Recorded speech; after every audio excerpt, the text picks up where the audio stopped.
So welcome to the webinar, Growth Ideas for 2025. So the background to this is I think me and you, Dan, did some chats on LinkedIn or whatever, did some videos, and it seemed to go down fairly well. We got a lot of feedback. And now we brought James, who's our recent investor and advisor. So to give you some background, James has come into our business. It's a bit like Gordon Ramsay comes into Kitchen Nightmares. Basically looks behind the screens and absolutely batters you. But he's bringing a real marketing perspective to our business, so I absolutely love it. I can't actually believe how much work you've done on your marketing, James, because you sent it all to me this week, and I'm just like looking through it. It's blowing my mind. Okay, so what we're going to do, we're going to get some intros, start with. So Dan, I'm going to start with you. Dan's our head of marketing, head of our agency. He's working with firms pretty much every day, Dan, in terms of more the tactics and the strategy, and has a real eye for, I think, great design. And then James, I'll give you a quick background.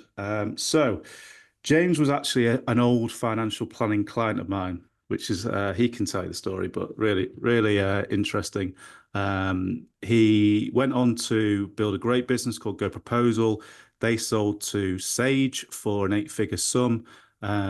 I think James has recently, he'll talk to you about it, but James recently done some podcasts about how he struggled following that exit, which I would really ask you to go and listen to, because it gives a client's perspective of an exit, and it's really interesting.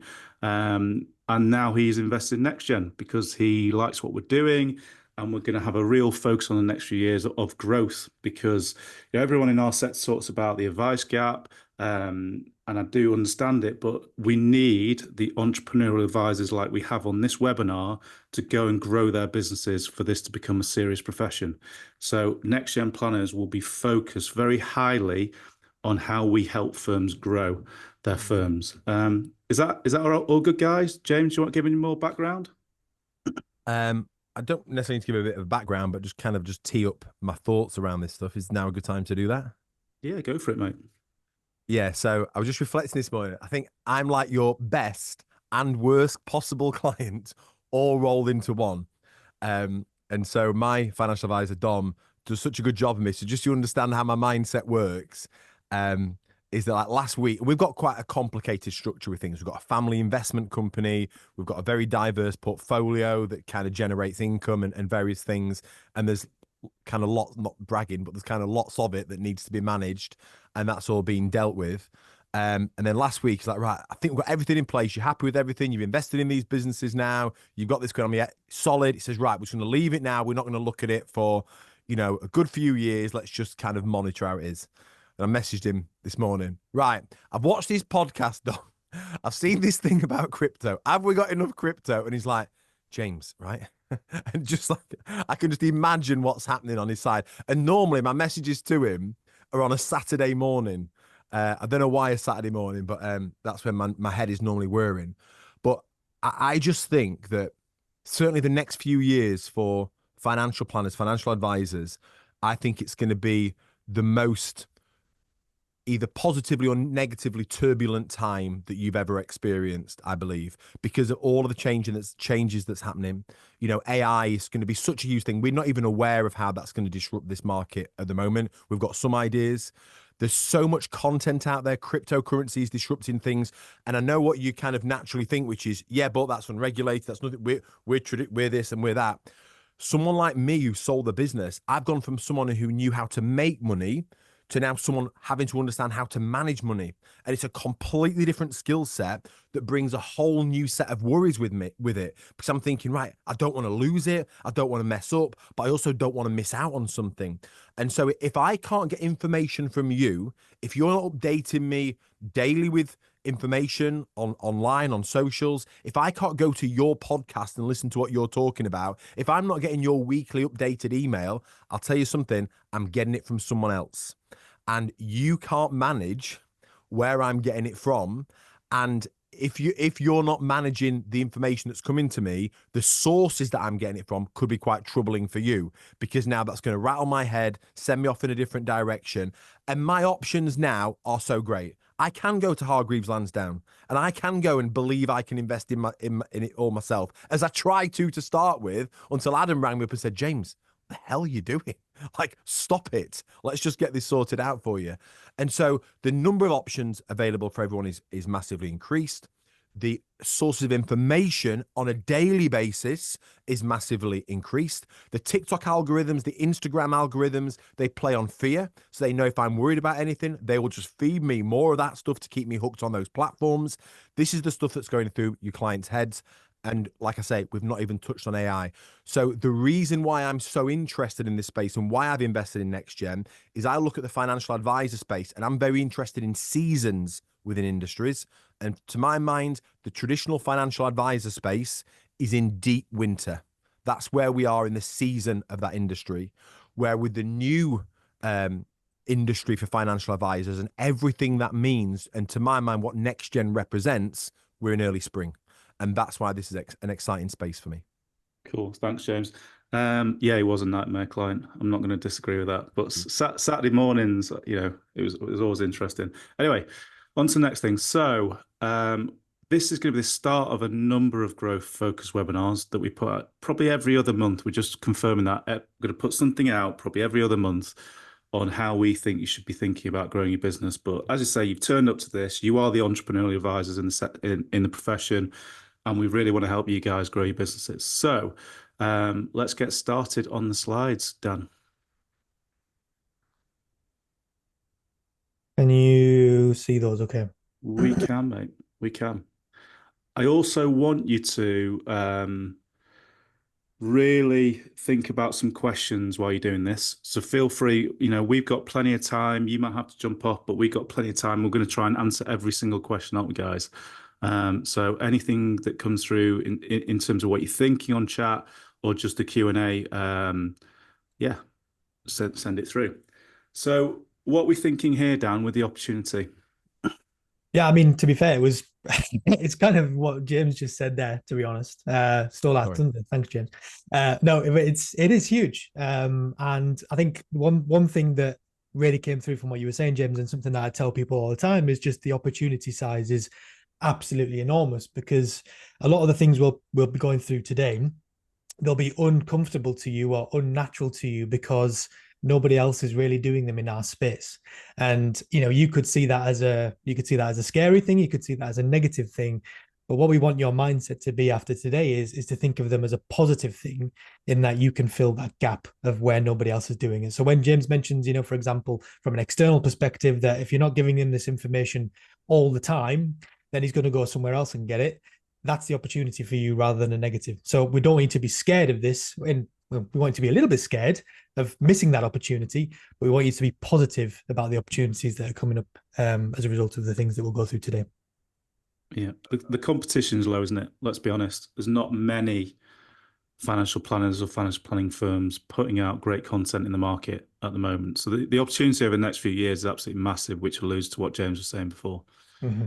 Okay. And I think you just got to, one thing is just reinterpret your thinking. So if I ring up, dickhead client here ringing up saying, I've watched this webinar, I've watched this podcast, I want to invest it all in cryptocurrency, and you see that as a problem, whenever you see a problem, you've got to ask yourself, where is the asset deficiency? So what is the asset that I'm missing that means that this shouldn't be a problem? Was it a blog article? Is it a video? Is it a podcast? Is it an update, regular update to my clients? Because that's how you can take responsibility for it and do something about it. Perfect. Can I swear on this, by the way? I didn't clarify that. You just did. Of course you fucking can. I just warmed up. I'm just warming up with it. Sorry. Okay, so we've got some rules here, Dan. You put these together? I did, yeah. So I think it's just based on some of the previous webinars and stuff that we've done. These might sound a bit harsh, but I think hopefully everybody here will sign up to these rules. But I think to go through these ideas today and not think that we're absolutely mental, or not think that these ideas are impossible, is the first thing that is you must be in the mindset to grow. So if you're a lazy financial planning business who's not really looking to get to the next level, then the ideas we're talking about today might sound a bit silly and a bit, like you're not going to do them anyways. So to get through this today, you must be in the mindset to grow. Number two is an obvious one, but you must need an open mind. a lot of these things, again, like I said, they'll be uncomfortable, they'll be unnatural. Your natural instinct might be to kind of run away from them. What we want you to do is open your mind and think how you could put them into your business. And then number three is, yeah, you must be up for the task. So a lot of the things, again, like we mentioned, there'll be hard work, but the results and the opportunity definitely reflect the amount of work that you put in.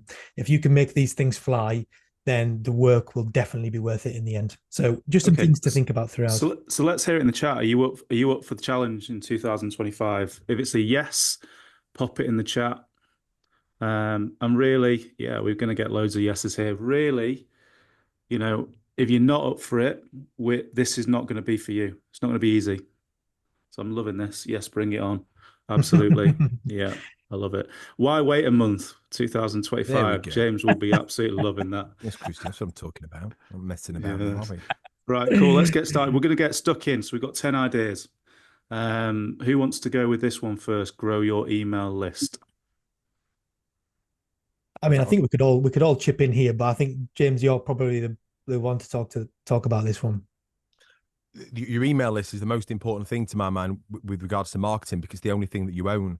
So you can have a channel on YouTube or a channel on Instagram or something like that, but you don't own that, and you could do something and you get kicked off those channels. Where if you own the email list, you can do a lot with it. You can run adverts against it and various things. And people, this debate has raged for years about, is email marketing, has it disappeared, has it gone?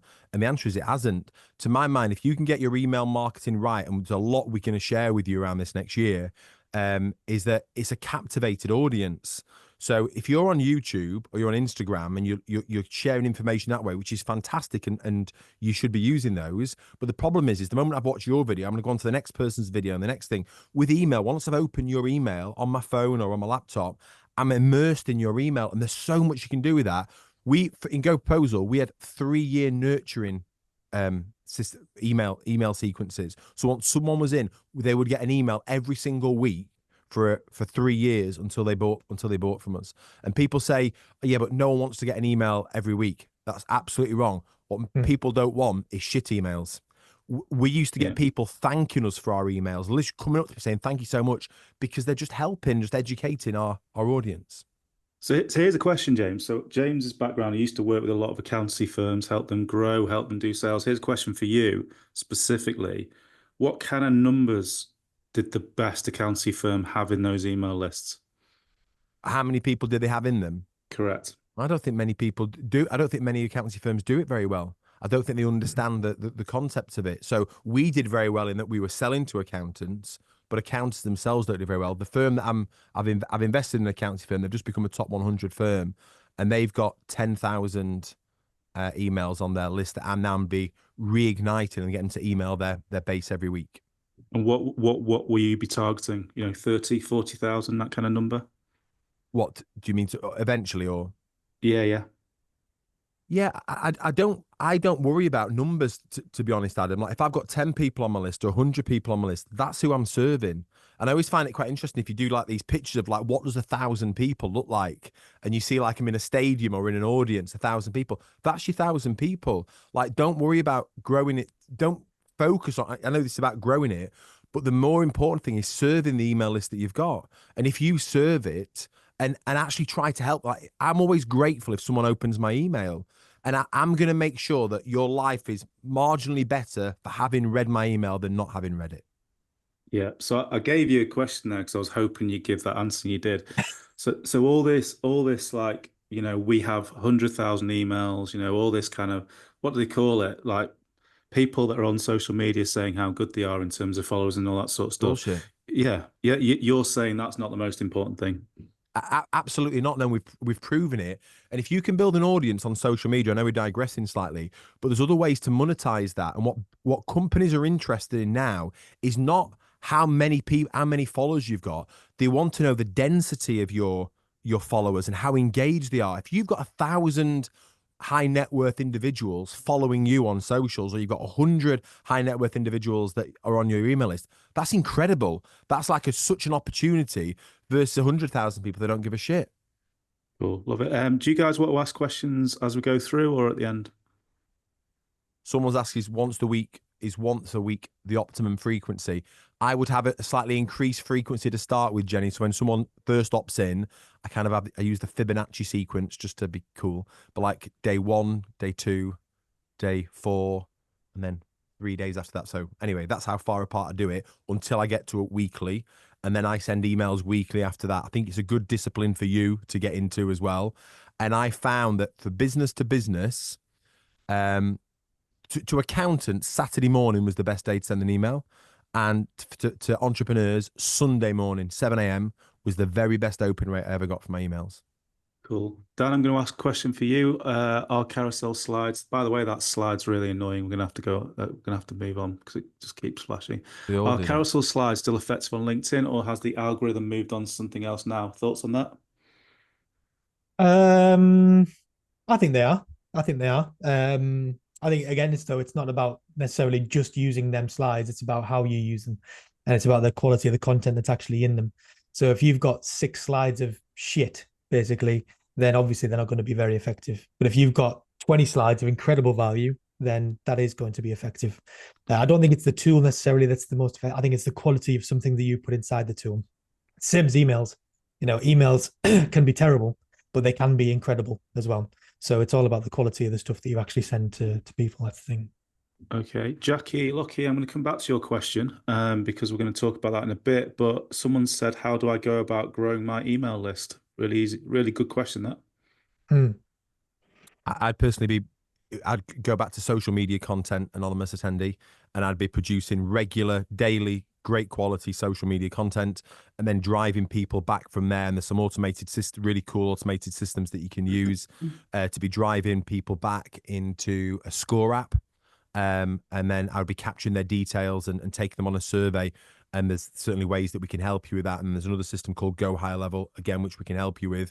But that would automatically capture the details, get them by filling out the form, and then start to nurture them as well. You're giving all our secrets away for free here, James. Like we've got so many of these secrets lined up, and you've gone hard, you've gone early. Tell me to shut up. Tell me to shut in. No, I love it. And number 2. Oh God, it's more movement that'll annoy you, Ad. I love this one. Right, James, I'm going to come to you quickly. Appear on niche podcasts. Yeah, so you're starting to tap into other people's audiences here, which is a great way to grow any of your lists and any of your followings. And the reason why podcasts are brilliant is because it allows you to create long form content and really dig into your expertise. And especially if you're then, it's also a really good use of your time. Because if you do a 1 hour podcast and you get that filmed as well, then you can slice that up and use all those snippets on social media, and you can put it on YouTube and various other things. So it's just a very efficient use of your time that allows you to go into the depths of your expertise. Dan, have you got any clients that are doing this?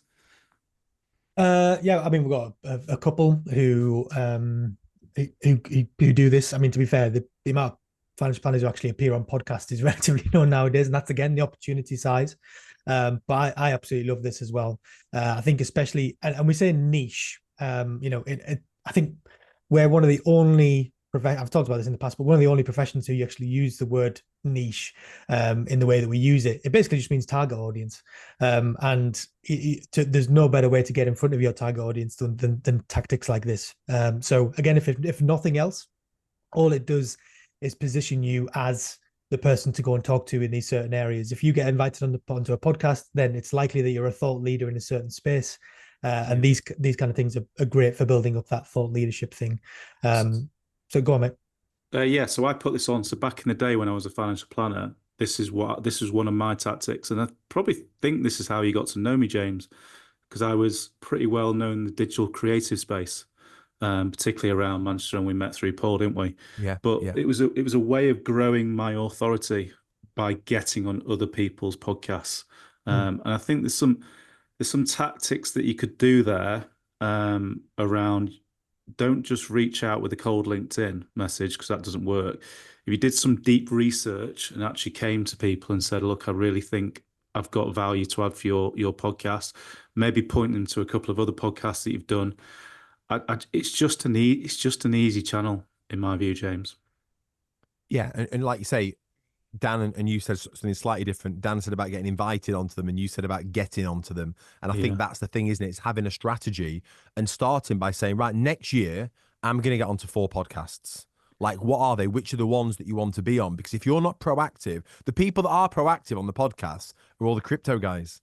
So that's all you, or that's largely what you see on these podcasts, because they're actively getting out there. So the only way to kind of drown them out is for you to make that decision to get on there as well. Cool. Love that. I Easy think thing to do. Get on 3 or 4 podcasts next year. just one, the most important thing though is don't just appear on it and then that's it. Use it to your advantage. I've seen people appear on podcasts and then it just disappears into the ether. If you can get access to the content as well, that's amazing, because then you can use that in your own socials, you can use that in your own emails as well.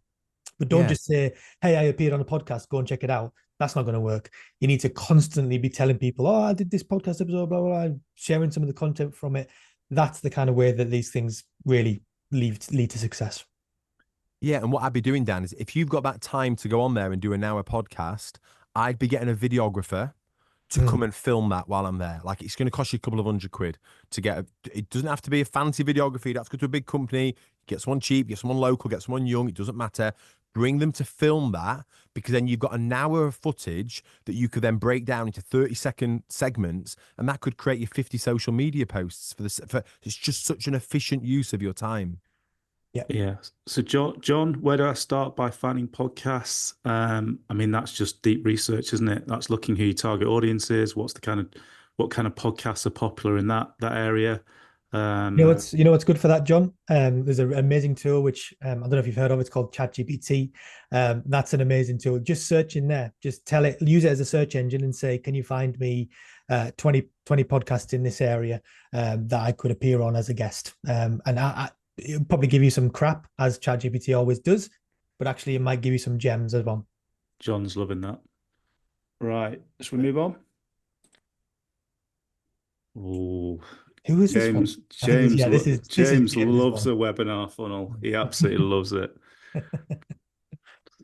So one of the marketeers that I really look up to is Daniel Priestley. Just if you've not kind of checked out Daniel Priestley's books, they're the most succinct and practical books. That's how I grew my following in the accounting space. Nobody knew me in accounting at all, and now I've got I'm just going to drop this in there, but like the highest rated best-selling book in there. I was a top rated speaker, etc., etc. And that's how I grew my business, by becoming a key person of influence. Daniel Priestley really advocates webinar funnels, in that if however often you want to do it, whether it's every month or every 2 months or whatever, you're effectively bringing people on to educate them, to help them, and ultimately to do a sales pitch to them, to bring them into becoming a customer. So if you imagine that you've got social media posts that you're sharing these snippets with on a regular basis, that you're then taking those people into you're capturing their details and bringing them into your email nurturing processes, that's great. They're getting kind of trickled information, and they're getting to know more about you, and you're educating them. The purpose of a webinar funnel is that you're now going to use this to really capture new leads as well, which is great but to take all of those customers that you've already got and to bring them in. And in a 1 hour, very well structured webinar, you're going to educate and you're going to convert as well. Okay. I'm just asking in the chat, does anyone have any questions? I get a lot of questions about webinars. So now's your chance while we're talking about it. I mean, we'll probably do a load of this next year, James, because I think webinar is it's low hanging fruit, isn't it, for a lot of professional services. Yeah, and we can do some nice, structure some nice content for people if that's useful, and run some workshops on how to construct the webinars. There's a very specific structure that I would use on them, Adam, to take someone through a very specific journey. It's a very specific arc that we've always used, and it's just a really solid, predictable way of bringing customers in.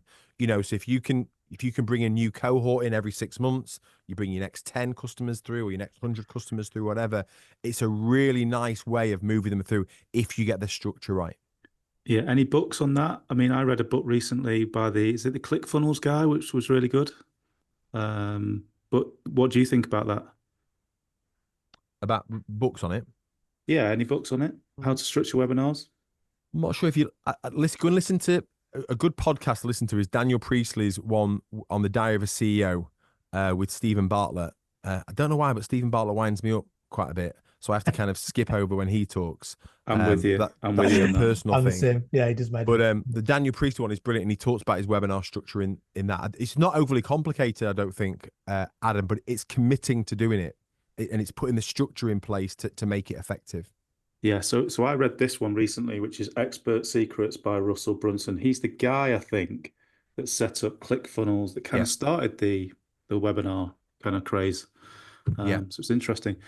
If I want to do a webinar without any current email list, how much should I spend on ads to generate leads? How many leads should I get to sign up to my first webinar? That's a big question. I personally never spent any money on ads to get people to a webinar. Like it doesn't matter. I remember when I first did this with Paul Barnes at my accountancy place, and do you know how many people turned up to his first webinar? 0. And we ran it anyway, right? And we recorded it, and then we shared the snippets of that webinar back onto his social media, back via his email or whatever. Then the next one, we got 5 people on, right? So you have to start small, but you have to start. That's the key thing. So again, don't worry about getting a lot of people on there. If you've got 5 people that give a shit and want to turn up, you take those 5 people and you work there. But then it's about how you then use that to generate content. It's not just a one-time event. You're generating content that you can then put back out there and then entice people in to come into the next one. It's always about the next one that you should be focused on. There's an element of getting started there, isn't there? You know, it's not perfect to start with. I mean, you've done this for years and years and years now. And when you started, it wasn't perfect, was it? No, it's still not perfect now, but it's this key thing of starting. I did it with the accountancy firm. They ran their first webinar a few weeks ago, and they didn't want to do it. It was after the budget, and they were really hesitant about doing it. And they said, but we've not got it all set up. We've not practiced. We've not got the room ready. We've not got this. We've not got that. I'm like, listen, I'm not bothered. We're doing it anyway because I care about us giving the information to our customers. It's about putting your customers ahead of your embarrassment. So I don't care if we're embarrassed. And if you're not slightly embarrassed when you start something, you spent too long planning it. So to my mind, put your customers at the forefront of everything, which is your service of them and your care of them, and you're giving them that information. It doesn't matter if it's not perfect. Yeah, I love that. And Christian's asked a question, which you alluded to a bit there, is the ideas of these joint webinars, which for me seem like a really easy start to actually start doing webinars with other parties. We've got a slide on that at the end, Dad. So maybe we tackle that at the end. Okay, that's fine. Yeah, good question though, Christian. Yeah, love that question, and we'll definitely come to that at the end. What's next, Dan? Oh, right. I'm going to come to you, Dan. I've got some strong thoughts on this, but I'm going to come to you first with Dan. Yeah, so this one might look a bit provocative, really, and kind of you could dig into what top clients means. When I say top clients, I mean your ideal clients, and ideal means lots of different things to lots of different people, but those people that you really want to work with, because the likelihood is they're probably good connectors. They've probably got big networks of people. They've probably got other people who are just like them around them, and if you want to work with more of them, then the good starting point, and it's not going to guarantee, but a good starting point there is to treat the ones that you've already got like absolute royalty. Give them the best service you possibly can. Imagine what they would want all the time. Always have them at the front of your mind and always be offering them more, because they're the ones who are likely to refer you. They're the ones who are likely to know more of the people that you want to work with. And let's be honest, this is a marketing strategy that doesn't really cost anything. This doesn't cost you anything at all. It just means that you're giving I wouldn't say a better service, but you're giving a kind of more close service to the people that you actually want to work with. And we've seen it loads. We've seen it loads with firms. You could go to the extent of having special events for these kind of people if you do want to spend some money. But just targeting the people that you actually want to work with, that's effectively all this is. It's a really, really underused tactic, but it's a really, really powerful one as well. Okay, I'm going to disagree with that, Dan. I agree with some of it, but I'm going to disagree with some of it. So if you've got an existing client bank, not all of you will have, every client bank that I come across, James will hate this, but is Pareto's law. So most of the income is in the top 20. It's the 80-20 rule. Most of the income is in the top 20% of your client bank. And I just think it's just foolhardy if you're not going to put budget and a strategy towards that top 20%. So what we used to do when we were growing our financial planning firm is we used to have a spreadsheet. We used to put the top 20% in there, and we used to have a personalized strategy of how we sat down or went to an event for every single client in that family in that space. And then most of our marketing budget would go towards making these guys feel amazing and feel special. So it's not right, it's not equal, but in terms of growing, it was probably our biggest way of growing our firm quickly is making these people feel absolutely amazing. If for example, like James, like motor racing, we'd make sure that we took James motor racing and all that sort of stuff. So we just found it really easy. And it meant that I got to go motor racing and playing golf and whatever as well. But it was just an easy way to grow our firm. James, thoughts on that? I've not been taking motor racing. That's my first thing. Yeah. And I feel that someone should take me. But anyway, no, but I think you're both saying the same thing, aren't you? You should. Yeah, no, I don't know where the I don't think disagreement he was. disagreed. I think he said Well, same thing. my thing was budget. I think you should spend All right, okay, yeah. quite a bit of your marketing budget or quite a lot of money towards your existing clients in this circumstance.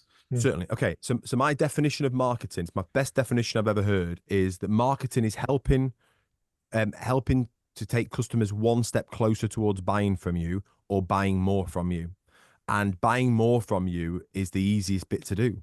Like, and I always like to think with marketing, like in any business I work with, pretend that marketing doesn't exist. Pretend that if you could not market, like Tesla doesn't do any marketing.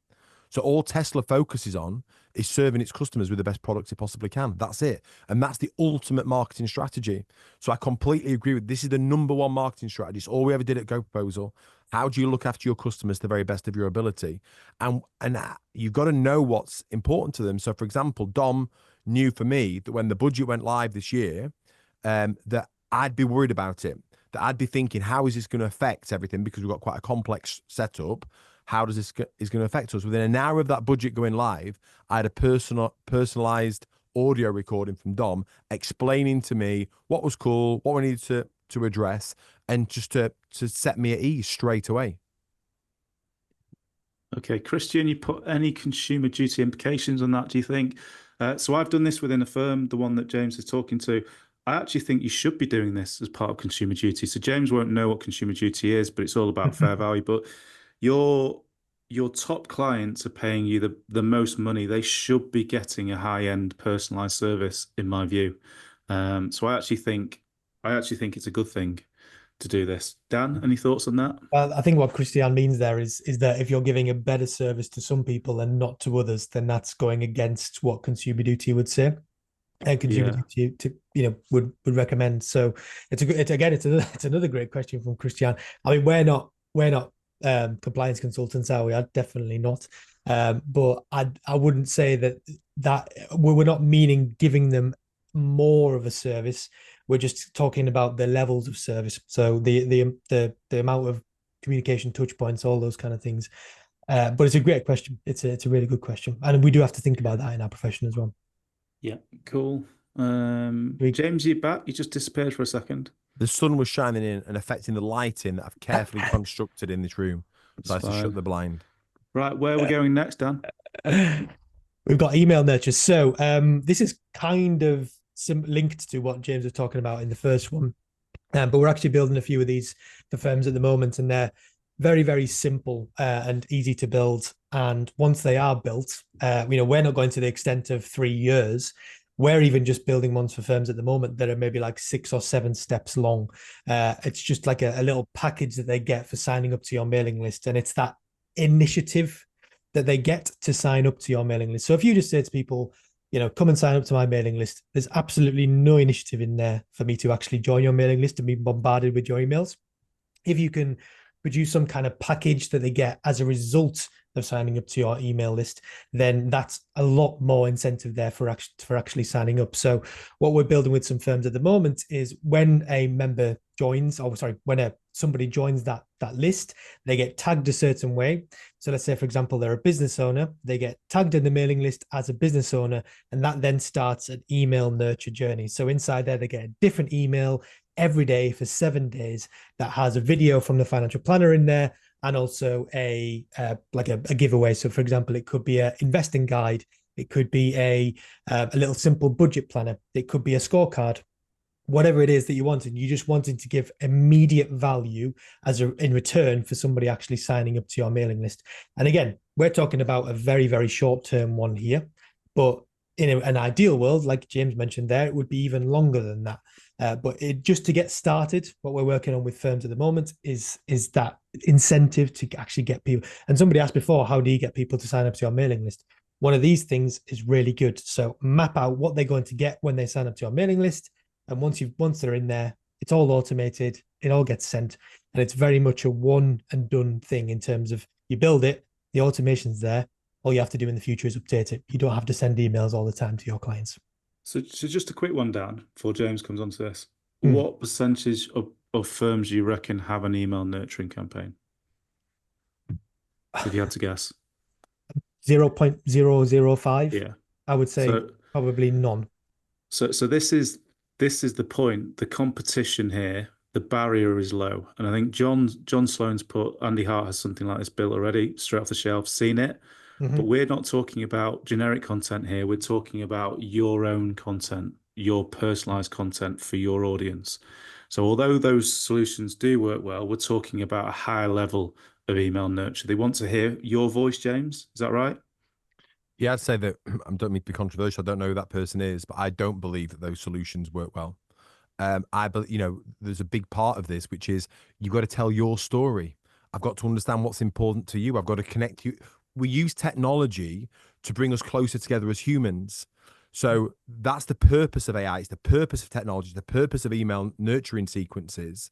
And so the only way to do that is for you to be telling your personal story. Why did you set up as a financial advisor?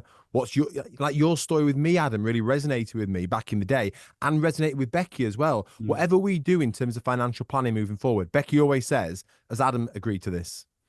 Because it's a very scary world when you're stepping into it for the first time. And so you need people that you can trust, and you cannot build trust, fact, with generic email content. This has to be drawn out of you, and it does require work. It does require effort, but that's ultimately what you're trying to do here, because this is the thing.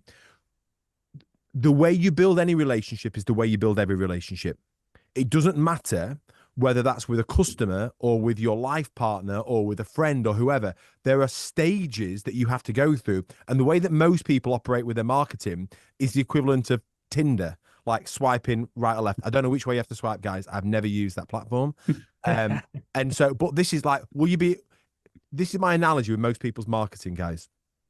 If I went round every pub in Doncaster today, which is where I live, I'm not just picked that as a random place, that's where I live, and ran into and went up to every person I was attracted to and said, will you marry me? Will you marry me? Will you Eventually, somebody would marry me, right? There'd be a terrible person to marry, and I might get locked up in the process. But that is the equivalent of what most people are attempting to do with their marketing, rather than investing in a long-term nurturing, which is what I had to do with my wife. Now, if you saw a picture of my wife, you've met Becky, Adam, I am punching above my weight.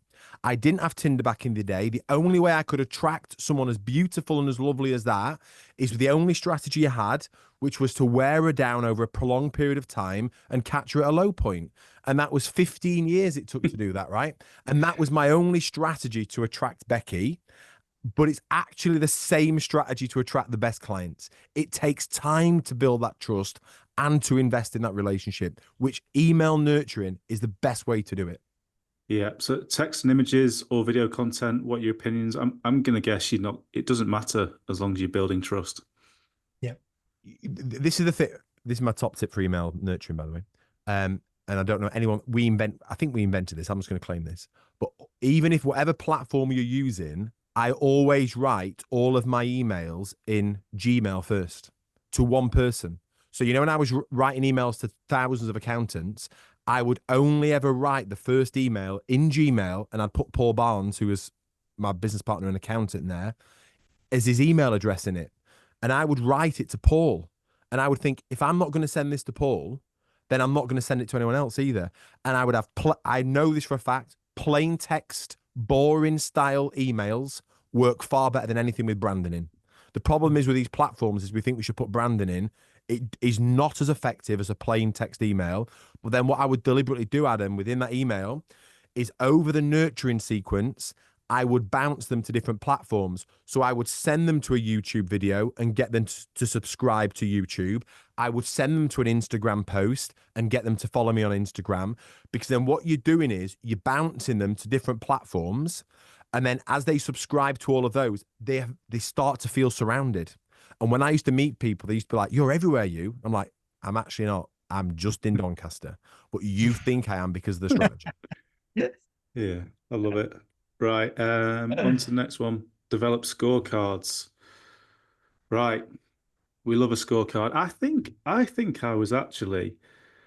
I'm going to ask Priestley this. I think I was the second person in financial planning. There was one person in front of me which really annoyed me, a retirement planner.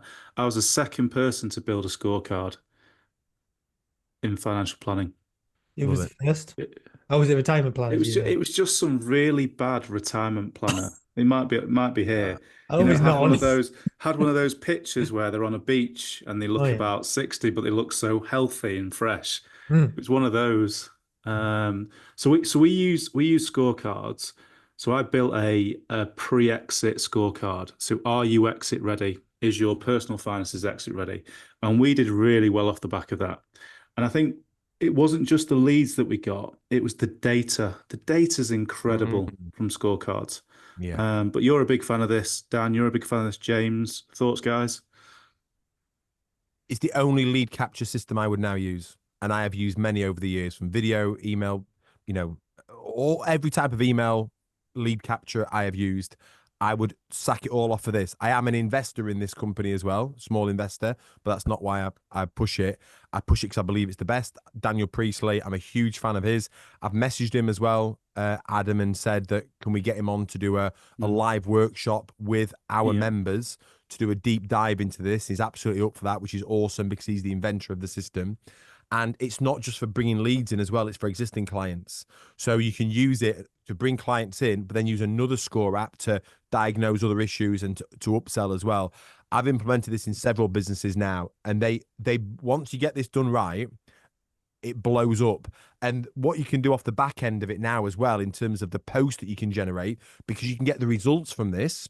So for those that don't know what Score App is, it's effectively a survey. So you can take people on a survey in, are you ready to exit, or whatever it may be? Are you ready to retire? Do you have enough for retirement? Whatever it might be. And the AI capabilities of it are fantastic to be able to help generate that for you. But then the output that you get is a personalized report, and you can even direct people to personalized videos as well, depending on the results of the report. And so that's the key thing. This is not just generic content. It's as tailored as possible for me. But then you can use the results to post back onto socials to drive more people back into the scorecard. It's ridiculous. Yeah, so you'll get one following this webinar, because we built one. We've built loads in the past. Dan, you're building them all the time, financial planning firms. Yeah, so a couple of things. One is to just make sure that it's incredibly valuable for people. So it can't just be a generic crap, answer some questions and here's the results, because that's not useful for people. Think about what questions they would really get value from. There's incredible value in even just a question that they've never thought of answering before. So if you could say to them, have you thought about what the first day after you retire looks like? No. That's a pain point that you've just pointed out there, because they don't know what they're going to do when they actually retire. So make the questions as valuable as the insights that you're going to give them off the back of them. The second thing is that I would probably say that at the start, you're not going to be getting thousands of people filling in these scorecards. You might do one day, but at the start, you're probably not going to be getting them. So what you can do is not only what James has mentioned there is mainly automations, but you can take these out of automations if you want to, and even just contact the people who do these scorecards and say, I've just been looking through your results.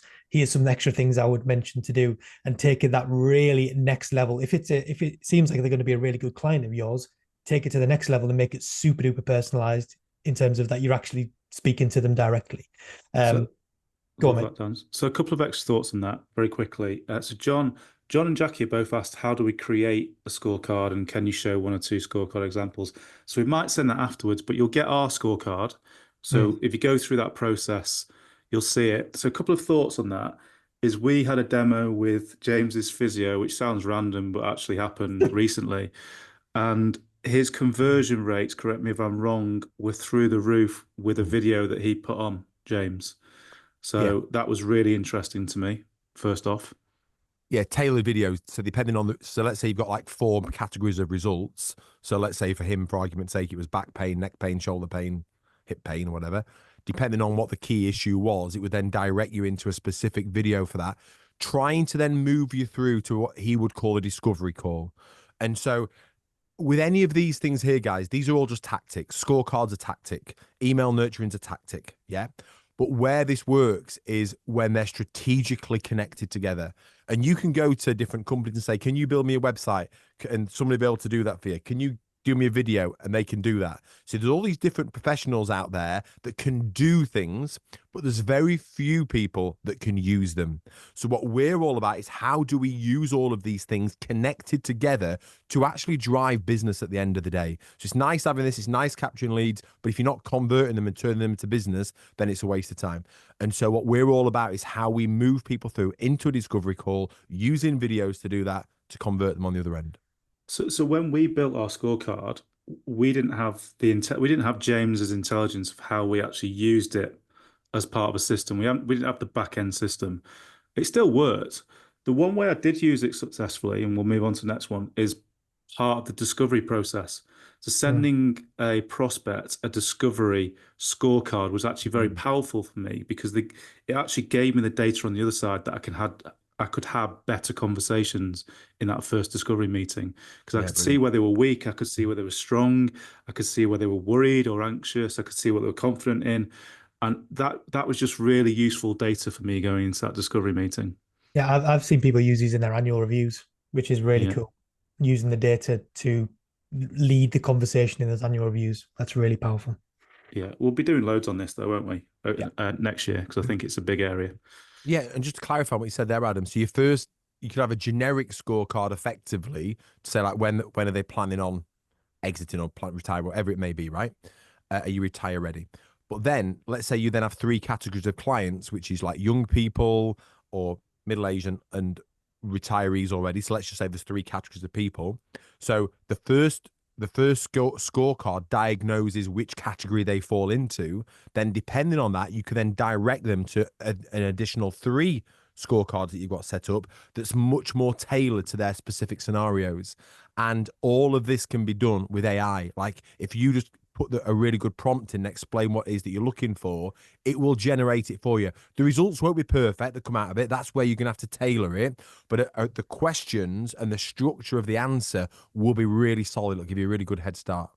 Yeah, Liana. So it's similar, but I don't think Balanced Scorecard is as good as this. I think this is a next level kind of scorecard survey. Yeah, so what Leanna's talking about there is more of a personal development scorecard, which is which is obviously using personal development. This is a marketing scorecard.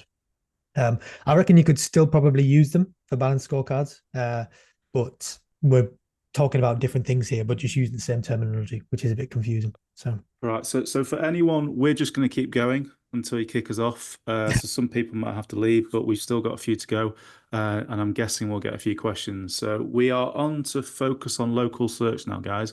Dan, you want to talk about this one?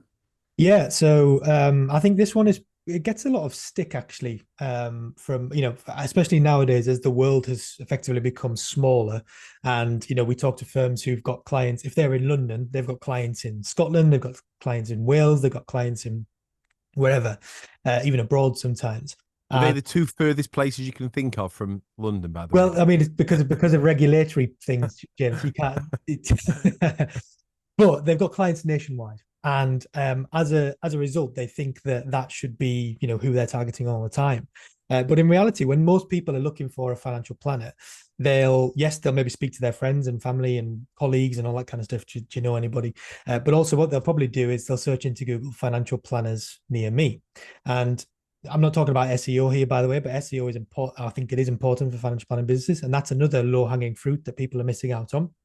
But when I say local search, I mean things like Google Maps. So, for example, when you search financial planners near me, what it's likely to do is the first thing it'll do is bring up two shit ads from like, some massive pyramid scheme companies in the UK. Then what it'll do is it'll bring up the Google Maps, and then on there there'll be the top three near you that have got likelihood is the most reviews, the most 5-star reviews, and the better relevancy score with Google. And what relevancy score means is that everything is linked together. So the website's linked to Google, the reviews are all linked together, and everything is relevant to that search term. So a lot of people don't kind of know this, but that's why Google reviews I see as really important, is because yes, it might be a numbers game, but ultimately this is the way to really get up that local search. There's a really good firm in Bristol called Fraser James, who I think some people in the audience, I mean, they might be here to be honest, and if you are, hello. But they really focused on this as a growth point. And now if you search financial planners Bristol, I think they come up first, just because of their real focus on local search, getting loads of reviews in there, and they've done a lot of work on this in the past as well. So I think local search has a bit of a bad kind of not bad reputation, but I think we've kind of forgotten about it in the last few years. But I actually think this can be a really powerful tool, especially if you're looking to work with people in your local area as well. James, thoughts on that? I don't know. I think I'll tell you what. Let's talk about your physio again. Yeah. So your physio's got hundreds of reviews compared to his local competitor. And what I would agree is, yeah, it's low hanging fruit, and you've got to get a tick in that box. You've got to. You don't want to be like missing out on people in your local area. I guess I think about my financial planner who lives. I don't know where they are. Never even been to see them. They're in Blackpool or somewhere, Lytham, wherever that is, right? They come and see me. We meet online. So I just think the world is much smaller. I think it's certainly a tactic that needs to be addressed because it's relatively easy to do. And I also think that what would be quite interesting, this, Dan, as well, is when GPT search really takes off, which I know it started, but like, how does that affect things as well? And I just think that there's so many search platforms. So one of the biggest search platforms is TikTok, right? And you think, oh, that's for kids doing dancing.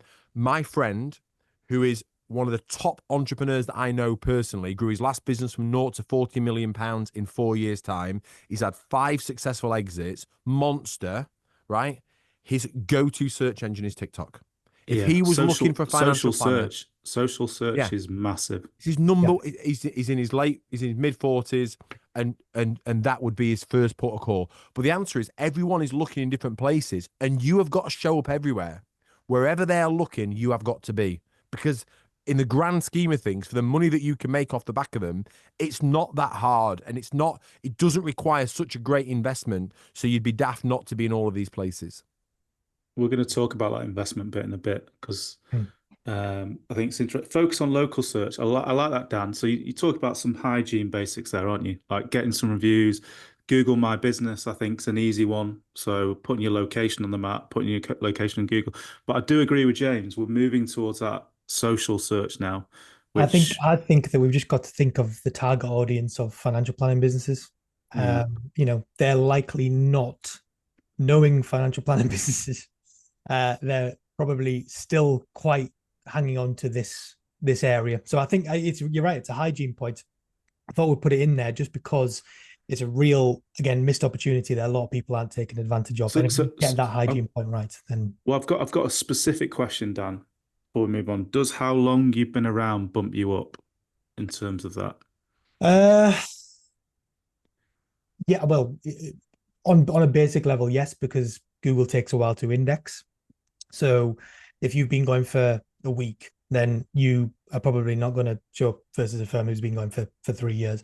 It's a really complex area of Google relevancy score and that kind of stuff. But with good practices like updated content on your website, relevant content on your website, good SEO scores, all those kind of things, over time, yes, it probably does leave an impact. But there's nothing to say that you can't, start getting good at this from day one, really. So it's a good question. I'm not a Google expert, but I would say there probably is a little bit of that. Yeah. Okay. So just before we move on, a couple of points on that from when I remember it is reviews are a process that needs to be in your marketing plan. And also, when you do the local search, you used to drive me mad this, you're not always in control. You need to look good on Google. So if it's like a shop front on some dodgy, dodgy area, and I go onto your Google and I look at it, it's going to put me off. It's going to put you off, James. It's going to put you off, Dan, isn't it? You're Yeah, not going to go and hire your financial planner that way, are you? So the aesthetics need to look good on Google, I think. Yeah, I guess I'm just challenging the term focus on local search. I don't mean to knock you down, but I wonder if I think it's really important. But like if even if I haven't found you on local search, at some point I'm going to put your name into Google and I'm going to come to find you, even if I was just looking for your contact details or whatever, right? And at that point, it's going to bring up your Google reviews. And if I see at that point you've only got 2 and the 3-star or 4-star, I'm probably not going to come to you. yeah, So exactly. it's like local, it's search validation, isn't it? As much as how someone would find you. But also, you should be directing people back to get your reviews. All those reviews can be pulled back onto your website. They give confirmation. So Joe, Sharp the physio, about who you're talking about earlier, they're the new kids on the block in Doncaster, right? But they dominate local search. We've got 300 reviews now, and now all of these other people that have been there for 20 years, like, what's happened? And now they're trying to catch up with him, but he's already gone. Interestingly, I've just been on while I'm talking to you, Chat GPT, and I've just put some of my circumstances in there and say I'm looking for tailored financial planning services in my local area, and it has brought up 3 financial planners in my local area with Chat GPT, and that I would see that as a higher quality search now personally than Google, but it doesn't have any of the reviews on there. Interesting. Very interesting. Cool. Dan, you wanted to talk about this? I This is one of did, yours. but actually, I think probably you are in a better position to talk about this, and I can throw my ideas in as we go along. Me. Yeah. So I mean, so this is just center of influence, professional connections. So I got nearly all my clients or prospects through introducers.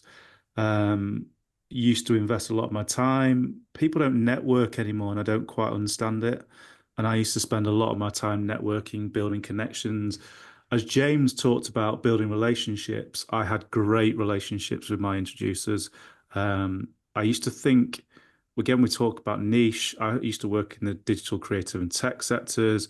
I used to know all the people there. If there was a conference on that specific niche, I'd be there, meeting people, trying to talk if I could. I just think introducers are your warmest referral. And they don't have to be professional connections. I think that's what a lot of people get wrong. They just have to be these what we call centers of influence. So if you're targeting a certain sector or certain segment, who are the people that they go to seek that trusted referral? That's the question that you need to be asking.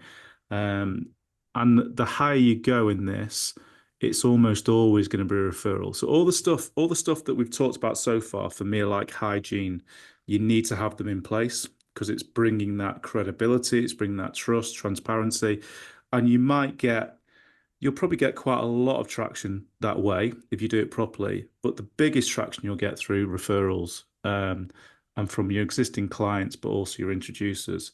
And I just think, I'll say it again. I don't understand why people don't network anymore. Because I just think it's, I'd be out there if I wanted to grow my business. I'd be out there 1 or 2 days a week if I had the time, or just the evenings. I was always out there networking, building relationships. James?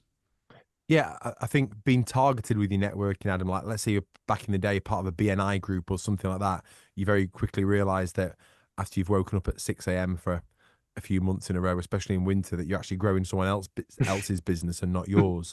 So I think it's important to be very targeted with your networking. It's very important to do. But then the other thing I would also just counter that slightly with Adam is you meet these, whether it's financial planners, accountants, professional services, and you say, how do you win most of your business? And they say, through referrals. All of our business comes from referrals. And they say it as like a badge of honor. When I hear that, I just think, yeah, your marketing's not working. because it's hard to be in control of a referral strategy. And that, to my mind, if that's how you're winning your business, that's because you have not structured a strategic marketing system in place that brings you your absolute dream customers on a regular basis. So you're right, it's something we should be doing, but in balance with everything else. I think. Sorry. Go on. Go on. Well, I love this. I love the friction. I love the debate we're having here because I agree to a certain extent. I completely agree with James, but I also agree that advisors are really bad at getting referrals, and I think we can win both ways, James. Yeah. I think the way to possibly control this a little bit more is what I've seen some people doing recently. And Christian mentioned this in a question actually earlier on, is when we said team up with, what I mean in here again is getting in front of their target audience. So I've seen some financial planners do core webinars with accountants, for example. I've seen them do them with solicitors and stuff like that, things like that. So it's a way of, yes, you're still not entirely in control, but you are controlling that element of producing some content and some value for their target audience. And if you can get in front of their target audience and they can get in front of yours, then usually it's a bit of a win-win. But I agree with what both of you said. Well, let's debate this because I'm quite enjoying it. So I think control's the key word here. So I think James is 100% right that if you're relying on referrals, you're not in control. Whereas the stuff that we've talked about so far and the other stuff that we're going to talk about, you're putting yourself back in control, aren't you? And I think that's what we don't see in the market. We don't see people in control of their marketing systems, do we? No, and like, let's just take referrals then. Do you have a referral strategy? What are all your different ways that you're trying to get referrals? When do you attempt to do it? Like, you can get referrals from people throughout your onboarding process. Like, if your onboarding process is so slick and wowing people, you can ask for referrals there. If you lose a client, lose a prospect, you can go back and ask them for a referral, even if they're not a good fit for you. They might find someone who is a good fit for you. So there is an actual referral strategy that we can build around it, which people don't do. I've got something else to say as well, but it's just escaped my thought. But it was a really good thing to say. Come back to it. Charles has put a bit of a plug there for Frank. Go on. Let me just say this. Sorry. While I just remembered it. But what this is about is how everything connects together. Okay, because if you focus on any one of these things that we're talking about today and don't bring them as a collective, you get frustrated because they won't work. So back to what Dan was talking about and Adam talking about earlier about prioritizing your top clients, creating a wow experience. If you don't do that, you can't get referrals. Not possible. Okay.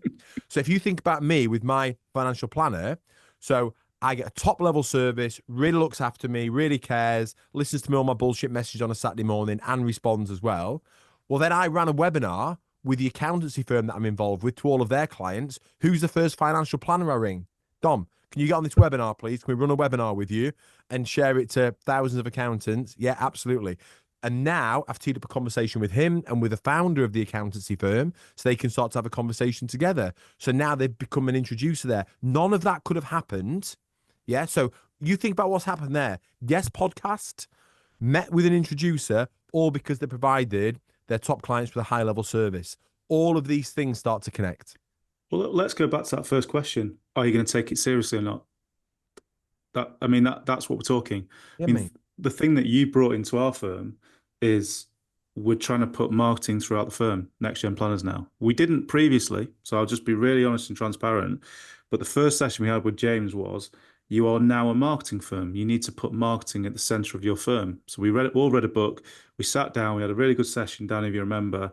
And it's really important to grow our firm because the more we grow our firm, the bigger impact we can have in financial planning.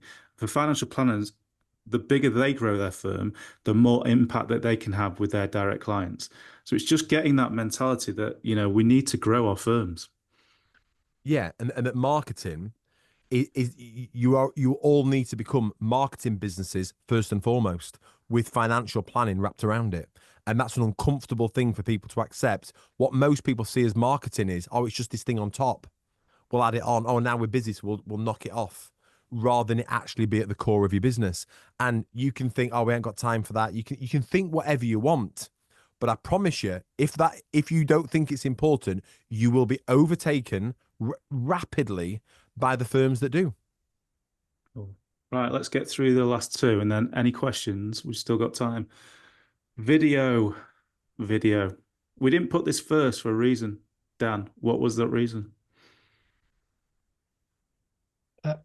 Are you quizzing me, or are you Yeah. kidding Well, me? I had a debate with you. Said, well, why is video not number one? And you had a Yeah. specific So answer. I think the reason I didn't put it first is because we've said this before lots of times. I've said this in pretty much every webinar that I've ever done to our audience, is to get on the video hype. And I know it's uncomfortable. I know it's unnatural. And that's why we didn't put it first, is because I probably knew that it was quite predictable. It is predictable. It is. I think everybody knows that they need to get on the video hype. I think everybody knows that they probably should be doing more video. I think I should be. Adam, I think you probably know you should be. And James, I don't know, maybe you say you think that you should be as well. I think the it's the fastest. I mean, we all know the stats on it, don't we? It's the fastest growing medium and all that kind of stuff. And it's, again, the opportunity size in our profession is absolutely enormous. If I can think of the percentage of financial planners who are actually putting out high quality video content out there, again, it would be in the 0%. This is not something that we're good at in our profession. So if the sooner that you can plug that gap, the sooner that you can get in there before everybody else, it's going to really, really improve. Again, it's just a tactic, but if you can embed this into lots of different things that you do in your business, and we're not just talking about kind of the outgoing marketing, you can use this in your client experience as well. So sending little videos after you've had meetings with clients to say, I really enjoyed that meeting, here's 3 things that you should consider after that, for example. That real personalized thing that it gives you, in 10 years time, it'll be absolutely enormous. So we need to get better at using video in our profession. So, James, I'm going to ask you a more specific question. How would you get started with video? So video is top of the tree of all marketing. I would have had this slide at number 1. Back to your original question. Any business I'm involved with, the first recruit I will make in their marketing team is a videographer. With Go Proposal, I remember us being at an event in San Diego, and I said, how much has it cost us to be at this event, this exhibition? It's like 25 grand. But 25 grand for 1 week for all of us to be here. I bet I can hire a full-time videographer making 24/7 content for us for 25 grand. And I found one, and he was monstrous. You are creating assets for your business. Each video, if you get this right, and assets for your business that you will dine out on for years to come. It is the very best and most efficient use of your time to generate this content. If you create a great video, it will create social media snippets, blog posts, email marketing, every single thing else that we've talked about on here. One great video will generate all of those assets for you. When I sold Go Proposal to Sage, I was fully extracted from the business because all of my knowledge and content was now in that business with videos. They have now moved Go Proposal into France, Spain, and Germany. All of my videos have been transcribed into those new languages, lip synced using my voice to the new language. Unbelievable. So the value of those assets is absolutely through the roof. You're all going to feel uncomfortable doing it. What I'd love to do next year, Adam, is I will run a video workshop on how to get comfortable doing videos and how to be personable with videos, how to come across like you. That's the biggest thing that people can't do. There is no better way of you communicating who you are and telling your story and connecting relationally to your clients and building trust than through video. There's no better way than doing it. And also, people, back to Dan's point, it raises the perception of you, because we still have this idea of, if we see a video, there's money involved, it costs money, like you're a film star, etc. I remember giving a talk at an event years ago, and I just sent a crappy little video beforehand, right? Just me on an iPhone saying, really looking forward to speaking at your event, guys. This is what I'm going to be talking about, blah, blah, blah. When I turned up, this guy said to me, it feels like I'm meeting a celebrity. And I thought, it feels like you're meeting a celebrity because I've sent you an iPhone video. Like, the quality and the perception is absolutely through the roof. I can't remember the question you just asked me, Adam, because I answered the question that I wanted to answer instead there. But what was the actual question? How'd you get started? So give me a tactic. Stop being so selfish. Yeah. That's how you get started. That's what got me started in it. So what happens is everyone on here has got every bullshit excuse as to why they're not going to do video. They'll do it when they get their hair done. They'll do it when they get a nice fancy background. They'll do it when they've whatever, right? Bought a new top, bought a new camera. If you care enough about your clients, you will share videos anyway. Okay. And I bet if there was a time when any of you were good at videos, it was throughout COVID. When all of a sudden now you couldn't get to your clients, you couldn't reach them, everyone was stressing. So you were forced into a position where you had to share content, excuse me, and updates on a regular basis. So you were forced into doing it. So if you think about it, Adam, so let's say you're a financial planner. I've come to you with a question. Adam, I've just seen the budgets happened with IHT tax. I'm really stressing about this because I've bought this farm and whatever. You're going to help me with that problem right now. But there is then nothing stopping you coming off that call and just turning your phone on with a cheap Rode lapel mic. I'd go and buy yourself a Rode lapel mic. It'll cost you 50 quid that can plug into your phone, and just saying, I've just had a client on the phone with me asking about this issue. If you're in a similar position, these are the 3 things you want to consider. Obviously, you can't take my advice as kind of gospel. You must speak to your financial planner. If you want to give me a call, reach out. Like, that's giving a shit. That's actually caring, because although that one person has asked you that question, there's 1,000 other people out there that need to hear that answer today. Love that. Right, we're getting some questions coming through. So let's get number 10, and then we'll come back to some of the questions, which are excellent, by the way. And feel free to add more. We've got James until 1:30. But yeah, we've got 17 minutes left if you guys are up for it. Is it not another slide? Is it not number 10? Oh, sorry. Am I sorry, Ad, I thought you were going to go through the questions. Yeah. Automate your marketing. Right, systems. So Dan's been getting well into this recently. Yeah. So we've recently had we've known that we should be doing this for years, if I'm going to be again transparent and honest. But we haven't been. And recently we've really started to take this stuff seriously. And what James was mentioning before about having marketing pivotal to your business, not just this little sprinkly thing on top. Automating your marketing allowed you to do this, because actually one of the questions in the chat there was, do you realistically do people have time for this, or do you need to hire somebody? I would still say that, hiring somebody or outsourcing somebody is still a really good idea, or hiring somebody anyways.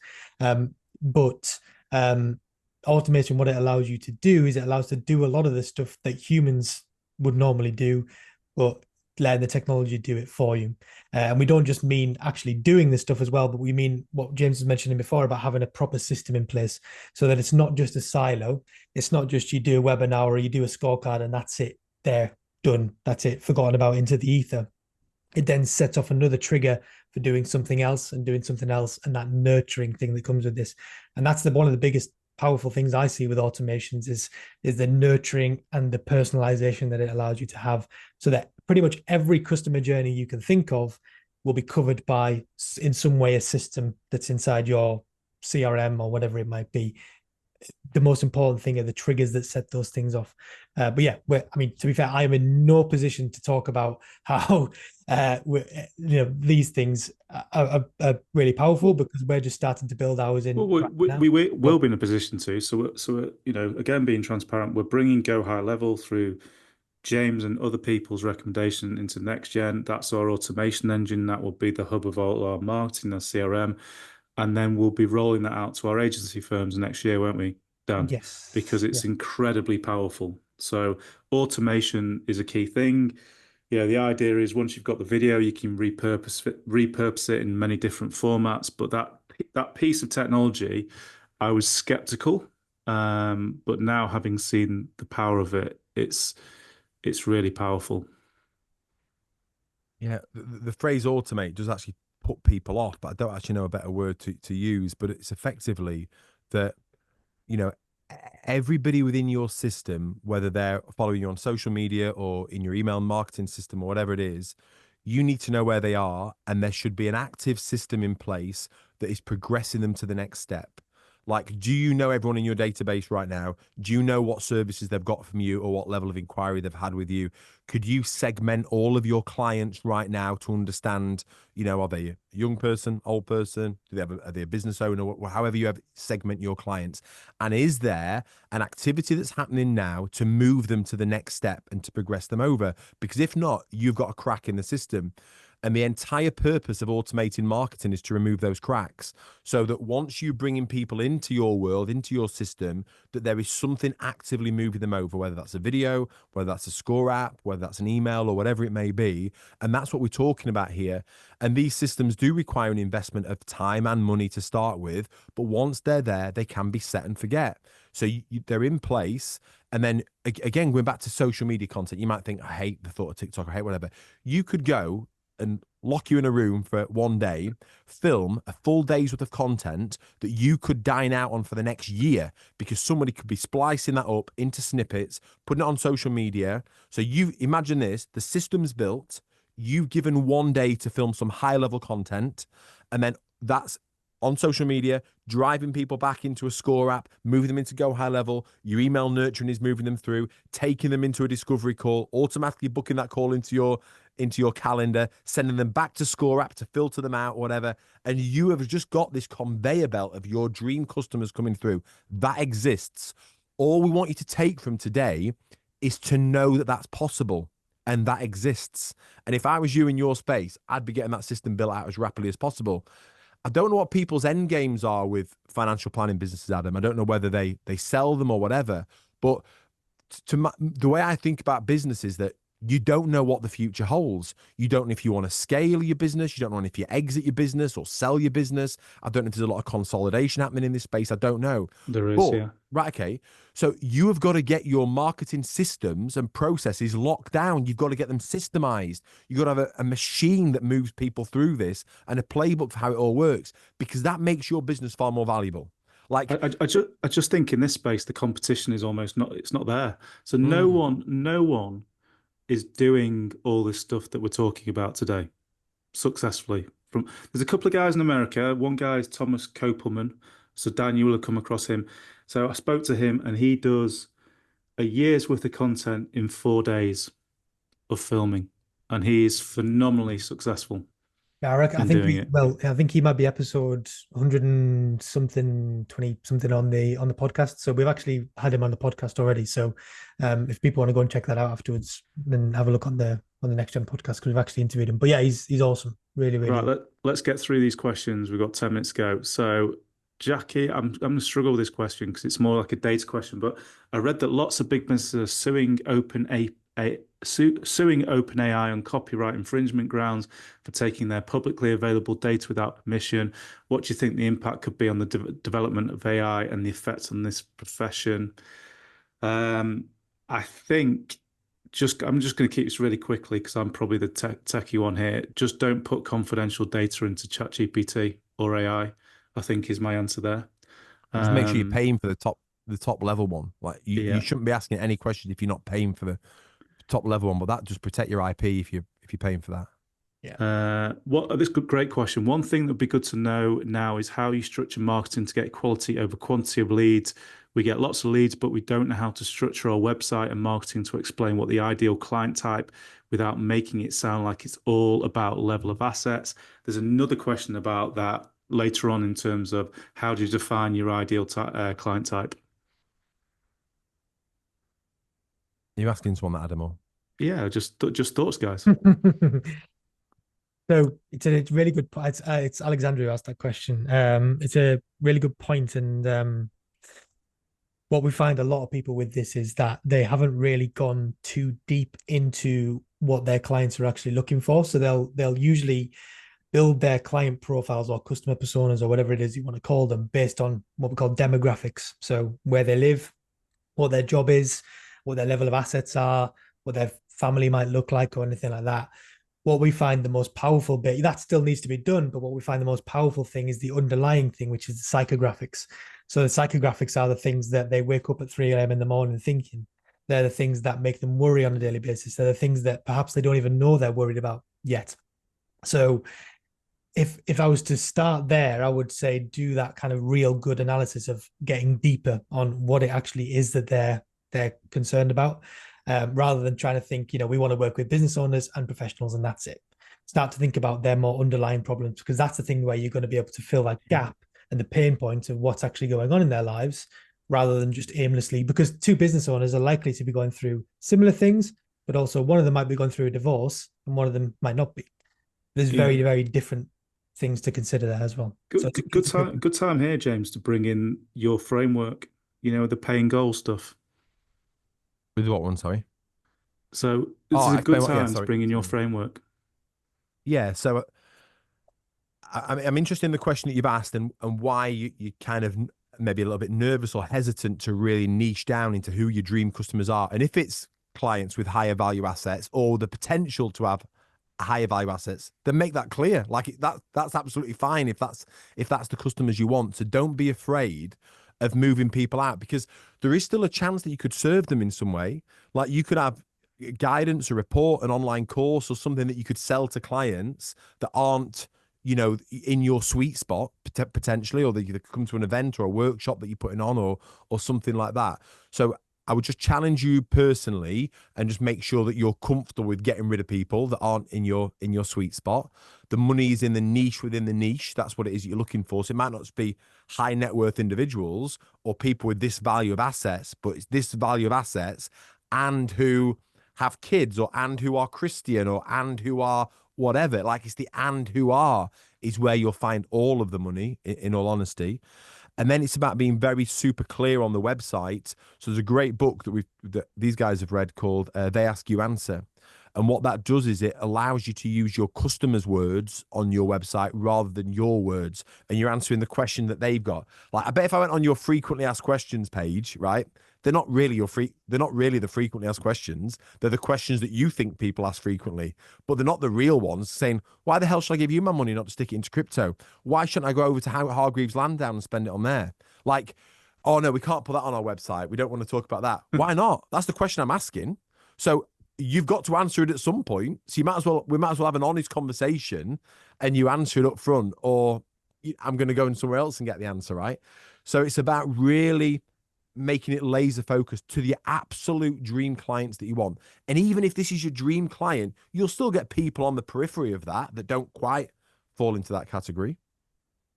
Right, I'm gonna whiz through these. Glyn asks, I'm gonna summarize this question because I get asked it all the time. How do you balance your capacity in terms of running a financial planning business and taking this seriously? And is this something you can outsource to other people within your firm or maybe outside your firm? Great question, this, and something that we get asked a lot. Who's got a thought? And then you start. I've got a little one, which is that if you change your mindset on this and start to see it as something that everybody does in the business rather than just one person, and also that it's integral to everything you do rather than just, like we've said, about a little sprinkling on top, that starts to then become almost like a conscious competence or a conscious incompetence at times when you're not very good at it. Eventually it becomes an unconscious competence where you're doing it, you don't even realize you're doing it, but it's working for you. So it's a really good question. It's one that I get asked all the time as well. But if you can bring marketing in to think of it as everything rather than just a function, that starts to help with that way of thinking. The owner and founder have got to take it seriously, haven't they? It starts from the top here. Definitely. My best analogy for marketing is to think about what celebrity chefs do. So you think about Ramsay, all the Gordon Ramsay restaurants, but how does he drive sales into his business? By him as the leader, going on TV and showing you how to cook his recipes, cook his food. He gives all of his secrets away. You can go and buy his recipe book. You've even bought one of his recipe books. And how many meals have you cooked out of it? One, right? Yet you'd still want to go to his restaurant if you ever passed it. There's no knowledge has no value anymore. Google put pay to majority of that. ChatGPT has wiped it out. There is no value in your knowledge. Whatever you think the value is, doesn't exist. The value is in the implementation. Cool. And so give your secret sauce away, give your recipes away, and think like a celebrity chef. Right. What's the best CRM for small planning businesses when it comes to automations, integration, and nurturing clients? Great question. I think you have to look at this kind of CRM separately to what would be your back office financial planning CRM.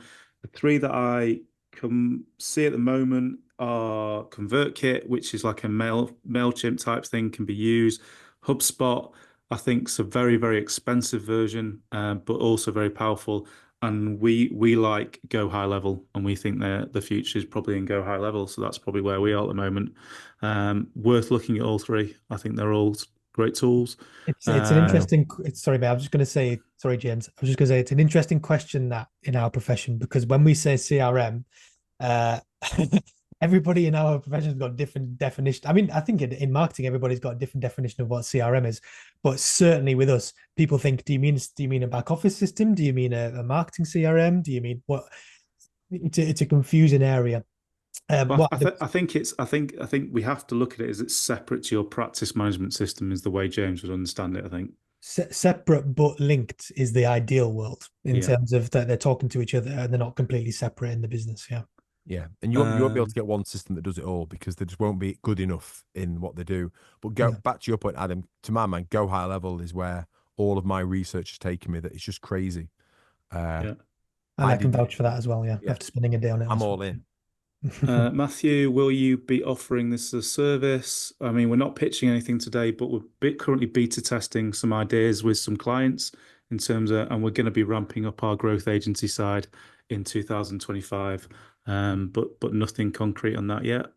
So that is the goal, though, isn't it? That is my understanding, that these tools here that we're talking about here, absolutely, Score App and Go High Level, that we will have an offering that we can go and install all of these systems in place into businesses. We can invite you to our studio, film you for a day, generate the content, and that's what I mean, I don't know if you know that's where we're heading with this, but that's exactly what my vision is. That's where we can do all of this. That's what we're heading. That's where we're heading, but it's not available yet. No, we will be offering it, but it's not available yet. Sure. Yeah. Cool. So, right, good question. Regarding TikTok marketing, would it be more beneficial to go down the route of informative professional videos, or would it be a better idea to build followers by having a more of an influence entertainment approach? So I'm going to change that question, because I get asked this a lot in terms of the professional studio videos versus, like you used to do, James, just get your phone in the car, get your phone up in the car. What are your thoughts on that? I think with the quality from a qualitative point of view, always make sure the audio is good. Get a Rode lapel mic, as I said earlier, because people will forgive bad video quality or the fact that it's in your front room or wherever. But if the audio is crap, then it makes the whole thing look crap. But back to entertainment and stuff like that, you don't need to jump on that bandwagon. Just think, I'm here to serve. I'm here to help. Whenever I post online, and I don't post a lot at the moment, actually. That's going to ramp up next year when my videographer returns to me. So I'm going to be bombarding people. But the only thing I ever want to see is not loads of likes, not loads of comments. They're nice for my ego. I only ever want to see one comment, which is, I needed to hear that today. That's all I'm trying to. I needed to hear that today. There's people out there that are struggling. There's people out there that are going through real difficulties, stress, whatever. When I came into a large amount of money in a very short space of time, and you think all your problems are solved. All my immediate problems were solved. And then a significant more amount of problems were created that have caused us so much stress for so many reasons that it's taken us like nearly 3 years just to kind of process it and understand it. People with money, it's a difficult thing to manage. People need your help. And so just if you think from that point of view, back to Adam's point earlier, I don't know if we can share these, Adam, somewhere, but there's 3 podcast episodes on my website that we can share with you, but they take you through the full journey of me selling the business and the post exit as well, to really get into the mind of what people me think. We'll put it in the follow-up emails. Yeah, groovy. Along with some other stuff. Right, let's whiz through this. Favorite Daniel Priestley book, guys? I mean, I'm a big fan of 24 Assets, because I like 24 Assets. I like the detail of 24 Assets. That made our business so much more valuable. That massively bumped the multiple up because we got that because of that book. But oversubscribed, key person influence. I would say oversubscribed is probably my favorite one. Yeah. Cool. How would you suggest, last question, how would you suggest you plan a content calendar? How do you find inspiration to consistently produce quality content? I think it comes from that they ask you answer philosophy that we're going to be sharing a lot more on, Kyle. So what I would suggest, I don't know what James and Dan think, is go and read that book. I was going to I say don't that, think yeah, you'll be short of content. definitely. One big thing for me as well in terms of don't necessarily think in terms of the word content, just thinking in terms of the word document. Okay. And so you're documenting your day, you're documenting what's happening, and the challenges that you're helping your clients to overcome. And the big thing for us that made us do really well with videos for Go Proposal was the speed at which we could move at. So if we were there's something like a relevancy curve. So let's say the budget is an event and you're thinking about producing some content to get out there. For the next 24 hours after that event, the relevancy of that moment is at its peak. The next day it's half. The next day it's half again. Like it drops off so fast. So the quicker you can move on things versus quality, actually, in fact, the better. But I think just those words there, produce quality content. I know at the moment you're thinking that, I'm not saying you're looking for excuses to not to do it, but you've just created 3 excuses there. Produce, quality, and content, right? That's them words there mean that you're not going to do it. But if I said to you, Kyle, here's my challenge to you. For the next 100 days, you've got to post a video every day. Okay? I don't give a shit if it's bad, embarrassing, whatever. It's in the service of your client base, in the service of your industry. Get it done. Because anyone I've ever worked with, normally the first 100 videos are crap, but that 101st video is going to be a banger. So let's just get through those first 100 videos quickly. Okay, right. We're gonna wrap it up. I've got three pitches to you. So, firstly, here's our business growth scorecard. You're gonna get a follow up. Please do it. Please give us feedback. That'd be really good. Secondly, James is going to be one of our keynote speakers at next year's Elements Conference. We're also going to have some really amazing speakers that are smashing it in our sector in terms of growing their businesses. We could have Instagram experts, we could have LinkedIn experts, video experts, people that we think are doing a very, very good job of this. We're going to get on stage to share their insights. And the third is we're going to do a load of select growth events, probably in London next year. So we'll probably send you some stuff about that in the next couple of weeks in terms of getting your name down. But hopefully you found that useful. Massive thanks to James and Dan for sharing their insights. And as I say, we'll probably be doing this every other month. If you like it, I mean, a lot of you stayed, so hopefully you did like it. But thanks, guys. Take care.